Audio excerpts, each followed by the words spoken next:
Title of my presentation today is Estimating Water Quality from Saline Rangelands. This research is funded by the Bureau of Reclamation, Bureau of Land Management, Agricultural Research Service, the University of Nevada at Reno, and it has a large contingent of staff contributing to it that Kasi mentioned earlier.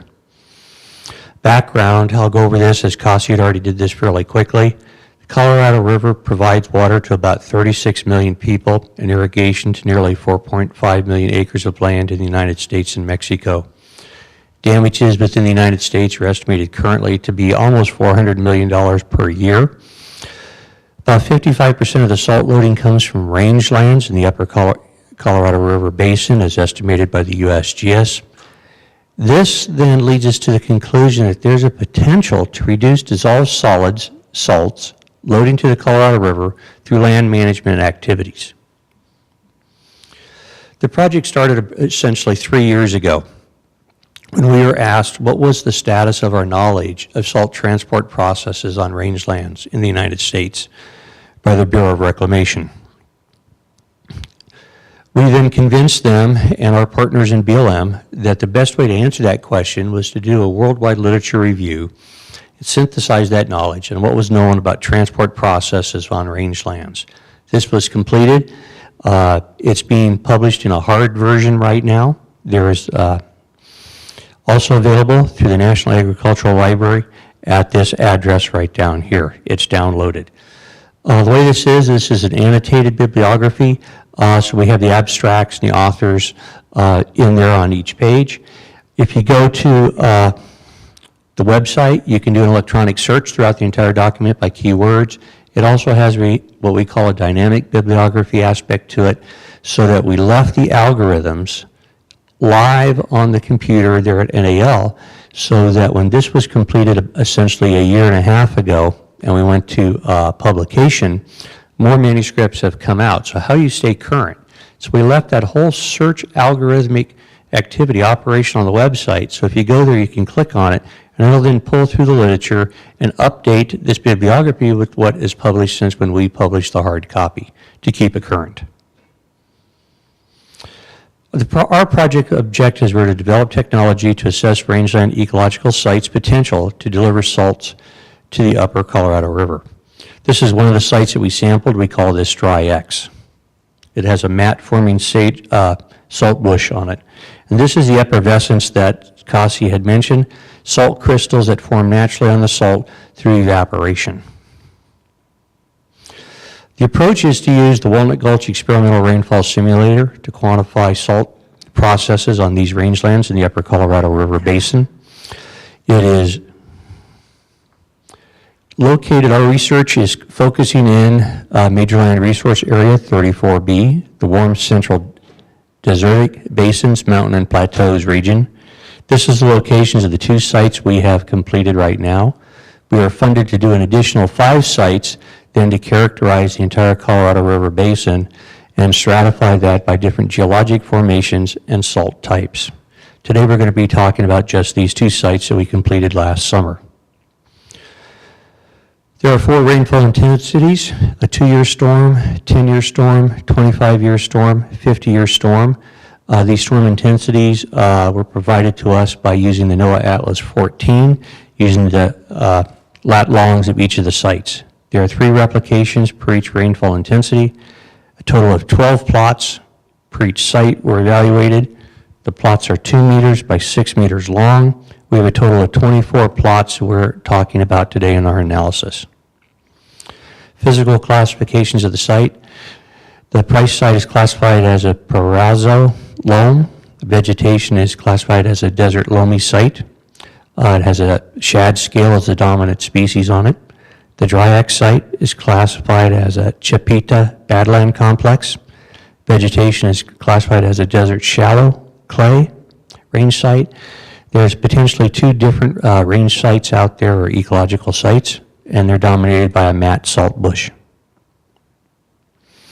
Hydrologic measurements we did were rainfall volume and intensity, runoff, concentrated flow path evolution that Kasi just described in detail in the previous presentation, rill formation and evolution, sediment deposition within the plot, Water quality, we're collecting water quality samples at the end of the plot.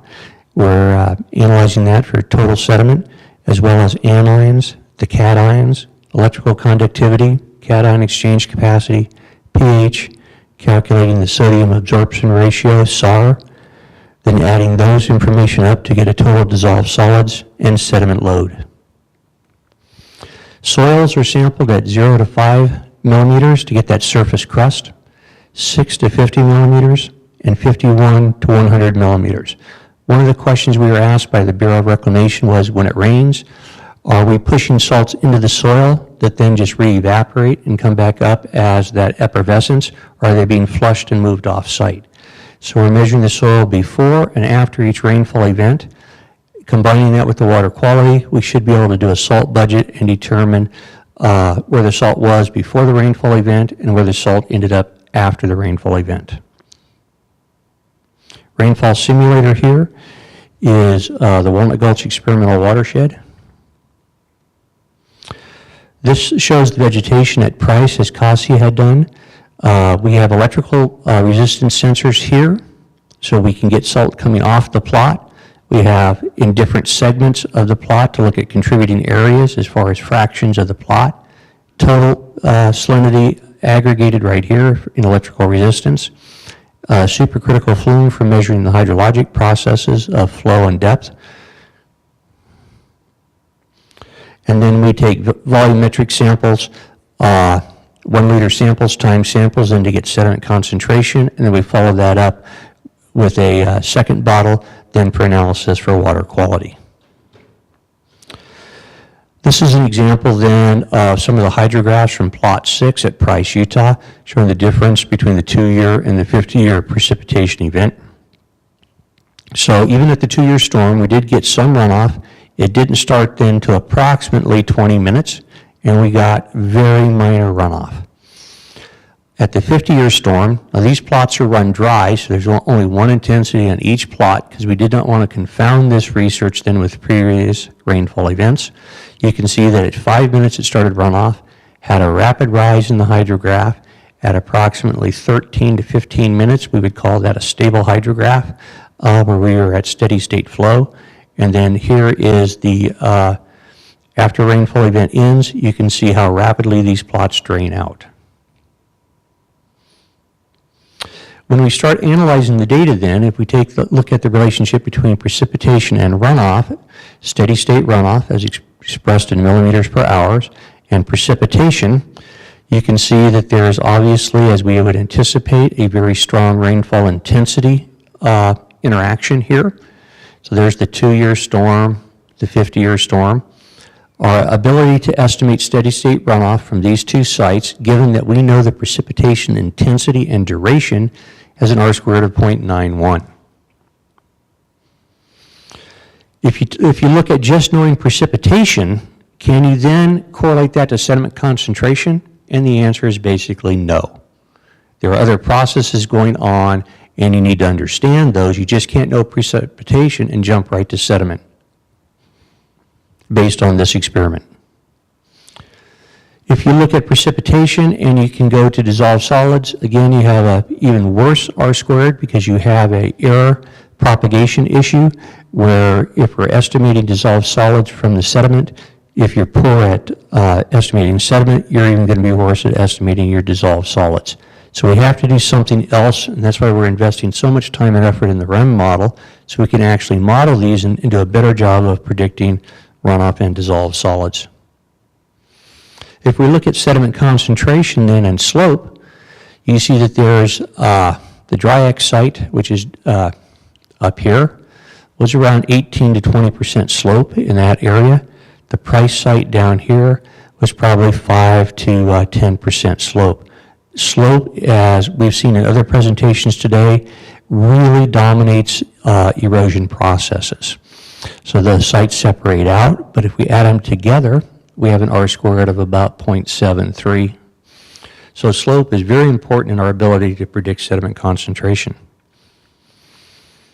If we look at slope then in total dissolved solids, again, you see the same kind of relationship, 0.66, a little bit less than sediment, and we'll see that each time because of the air propagation by relating sediment and total dissolved solids. Here then is kind of the take-home slide from this research. If we do have good measured sediment concentration, we can then relate that to total dissolved solids. Our R squared is about 0.84. So if REM can predict sediment concentrations at a high degree of accuracy, then we can relate that to total dissolved solids and look at the amount of salts that are being directly loaded into the Colorado River. Okay, conclusion. Data from our rainfall simulations are useful for documenting infiltration and runoff rates on saline soils. We can calculate and measure soil erosion rates. We can look at the sediment concentration and yields. We can look at salt transport processes, and then we can calculate water quality, which would be a combination from our research of both sediment and total dissolved solids. So that's all I have today. Are there any questions for me specifically, or for Kasi or Sam that we can entertain right now? Seeing none, then I'll go ahead and close out this symposium on rangelands and hydraulic processes, predictions, and use in ecological site descriptions. And thank you all for participating with us today.